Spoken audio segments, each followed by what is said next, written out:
Mie ni wachawa wa Yanga. Mangungu tunakuomba tuachie ngazi.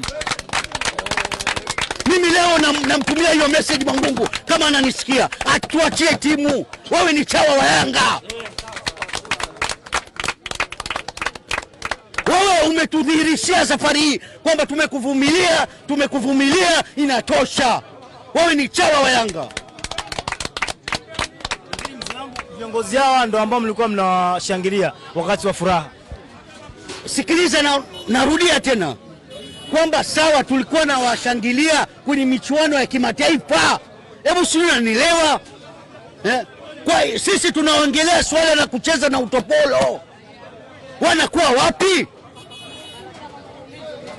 Ina maana ni wachawa. Mmekuwa wateja mara 5 mfululizo. Wateja kutokana na wapumbavu. Wateja tunakuwa kwa sababu ya hao. Leo sisi washabiki na wanachama tunajitolea kwa kila kitu.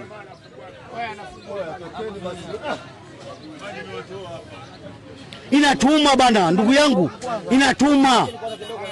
Hatuwezi tukakaa. Mimi naomba, narudia.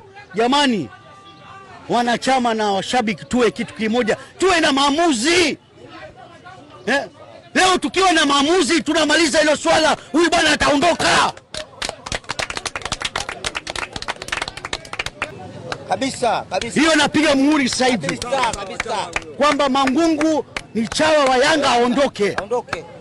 Sisi tunahitaji kikatiba watu 1000 tupige kura kwamba hatumtaki. Tumeshinda. Sasa nachosema kwamba tuungane, tuwe kitu kimoja, tuwe na maamuzi. Tumeshadhihirishwa, mwandishi, tumeshadhihirishwa kwamba huyu ni chawa wa Yanga. Sasa sisi ambao tuna mapenzi na ushabiki na timu ya Simba, na sisi Simba ni damu yetu, je, tutakubali bado huyu mtu abaki? Huyu chawa wa Yanga abaki? Haiwezekani. Hatutaki. Kwa hiyo tuwe kitu kimoja, tuwe na maamuzi magumu ya kumondoa. Aondoke tu, aondoke. Nimemaliza hapo. Asante sana.